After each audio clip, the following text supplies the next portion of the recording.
Good morning, good afternoon, good evening, depending on when you're watching this recording. Thanks for watching this video, which I'm calling Agentforce 2.0, Humans and Agents Drive Customer Success Together. My name is Andres Perez.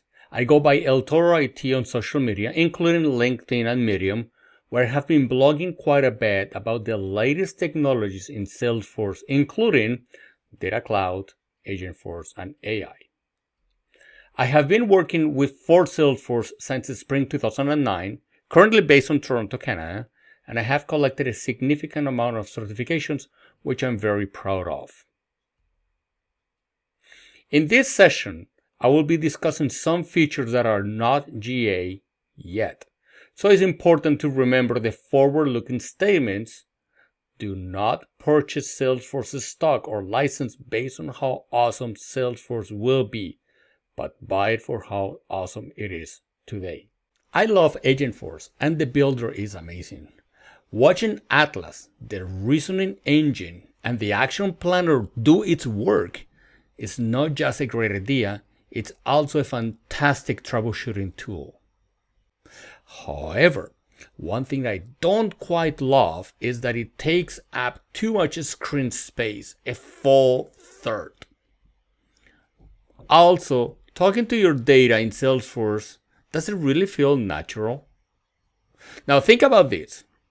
If Agentforce is your new digital labor and agents are your team members, doesn't it make sense to chat with them where you're already talking to the rest of the team? Yes, I'm talking about Slack. By the way, did you watch the Agentforce 2.0 launch last week? Did you notice that 2 out of 3 demos presented were related to Slack? We can definitely tell that something huge is coming next year. Now, I want to show you some of my favorite parts from the launch. But please scan the QR code below to watch the full video. It's amazing. As Marc Benioff explains in the introduction, Agentforce 2.0 is launching just few months after the release at Dreamforce 24. And as he puts it, it's because a lot of things have happened since then. Now please welcome to the stage Salesforce Chair and CEO, Marc Benioff. All right. All right, good morning, everybody. Aloha. Yeah, no, aloha. All right, good morning. I am super excited to be here today. It only feels like, a couple months ago it was Dreamforce, and here we are, and we're talking about Agentforce 2.0. And a lot has happened since then. And it's been an amazing journey for us. Time for us has definitely accelerated, and the progress that we're seeing made is incredible. Then Adam Evans explains that Salesforce has a deep integration with Slack, the place where we want to have those conversations. It's built with a deep integration to Slack, so we have a connection between agents and humans where we want to work. Finally, Denise Dresser highlighted that Slack is the natural place for Agentforce to live, and I completely agree with her. All right, well, of course, I could not be more excited that Agentforce is in Slack, because Agentforce is fundamentally transforming Slack as the place that every company can bring digital labor to every employee and every team. And if you think about it, it's such a natural place for Agentforce to live. And what I think about is in Slack, where you're already working, having Agentforce there is like having an expert on demand 24/7. Think about that. I mean, that is a fundamental paradigm shift, as Marc said, to unlock so much potential.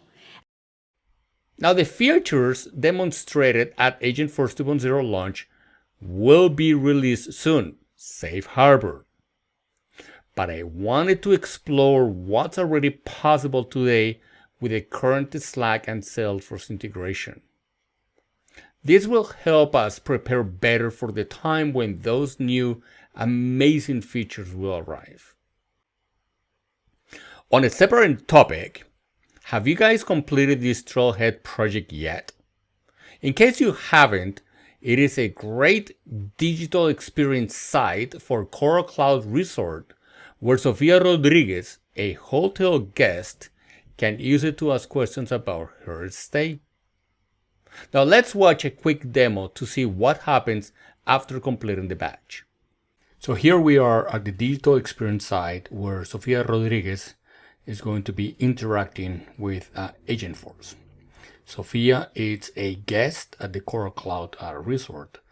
So she's going to open up the Agentforce interface, and we're already being greeted by the service. I'm going to type in here the first question, the first utterance, where basically she says, can you let me know more about the full moon beach party experience? We send that, we make the question. In a couple seconds later, we will get a result. It says, sure thing. Could you please provide your email address? All right, so we need to provide the email address before we continue. We're just gonna paste this here, Sofia Rodriguez at example.com and whatever the number is gonna be. And we send that. A few seconds later, Agentforce should give us information that we're looking for. The full moon beach party is an exciting experience when blah, blah, blah, blah, blah, blah. So then Sofia wants to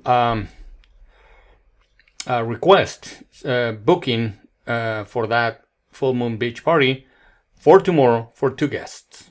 We click that send.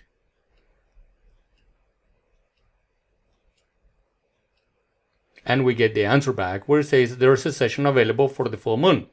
Would you like me to proceed? Yes, I do.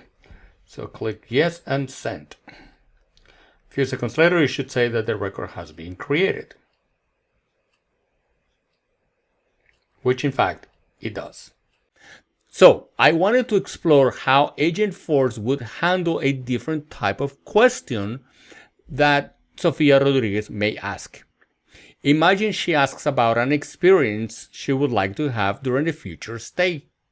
Let's say she wants to play soccer, but the resort doesn't offer such experience. I was surprised by Agentforce's response. Yes, well, it did not hallucinate it, and it did not generate a false answer.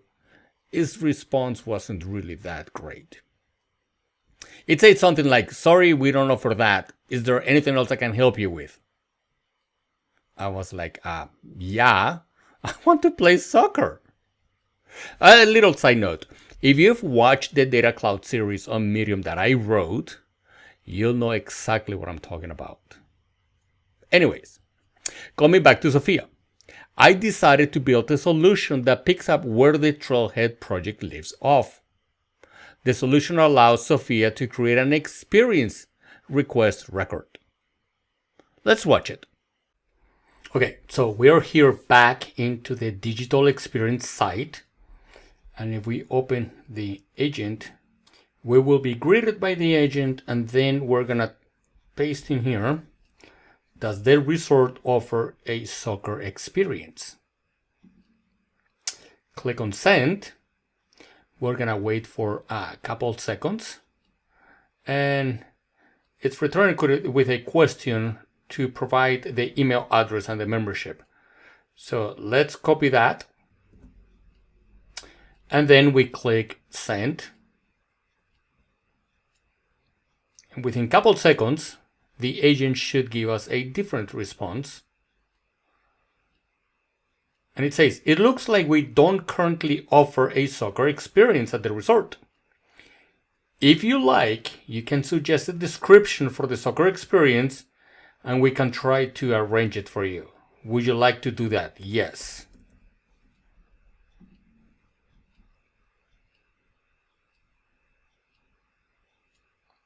Okay, please provide a description of the soccer experience. Okay, let's paste a little bit longer description. Guests could immerse themselves, blah, blah, blah. Let's say that the description for the soccer experience.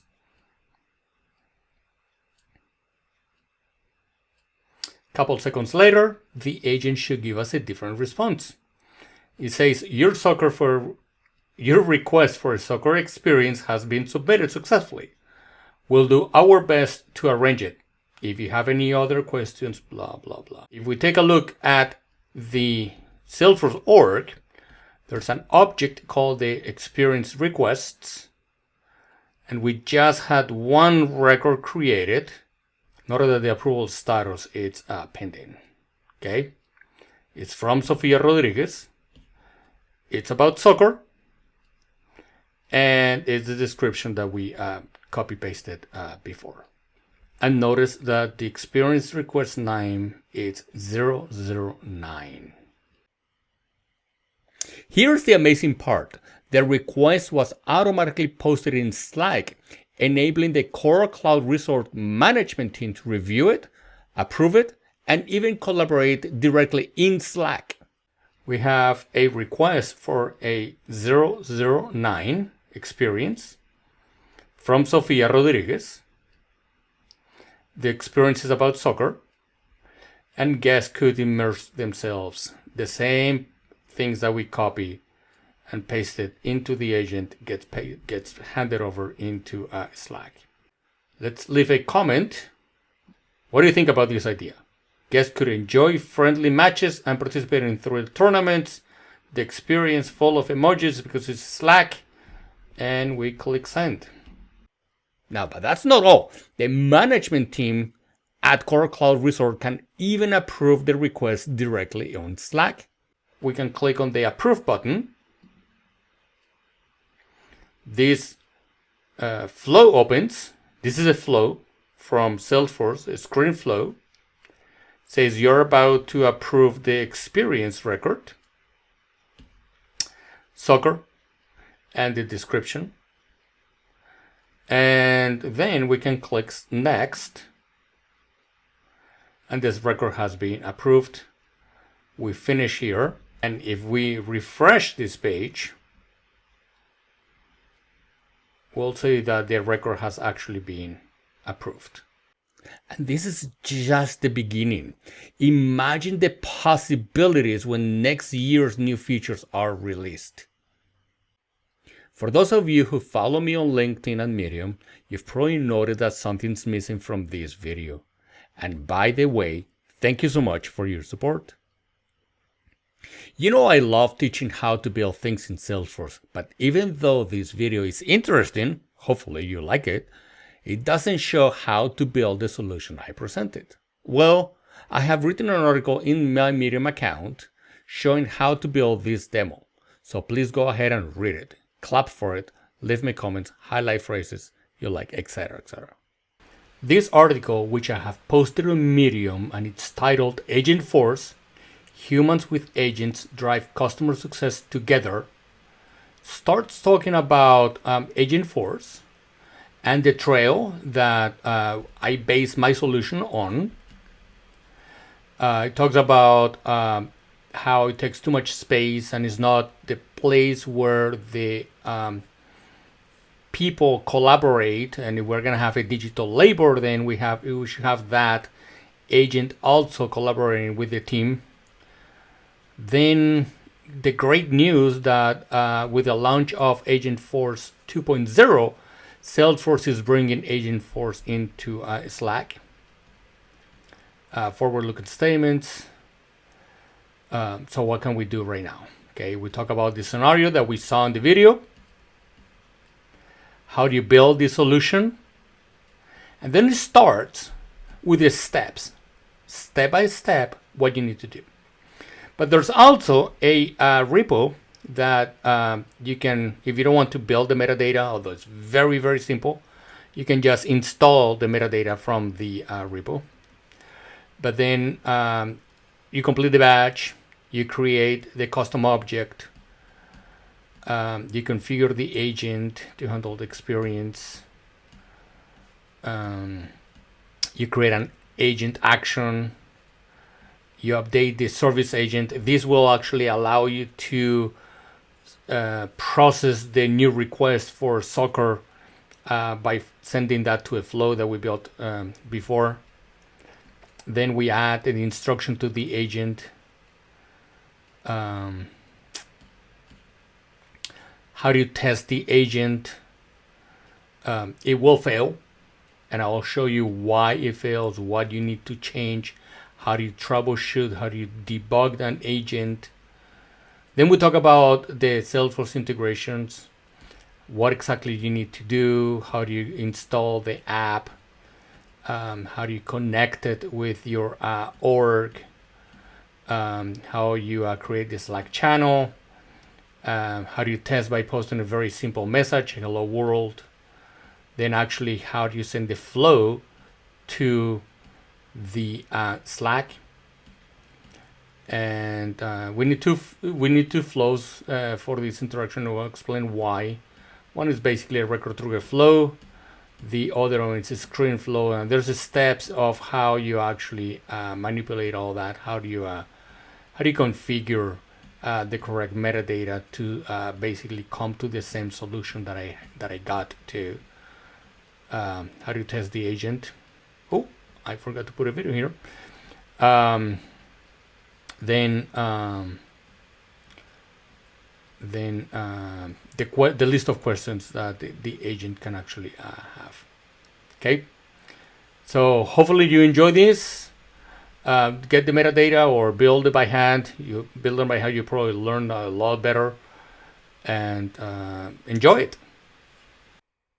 Well, thanks for watching. If you have supported me with a virtual coffee or following me on LinkedIn and or Medium, thank you. I really do appreciate that. Thanks for watching, and don't forget, start getting ready for Slack.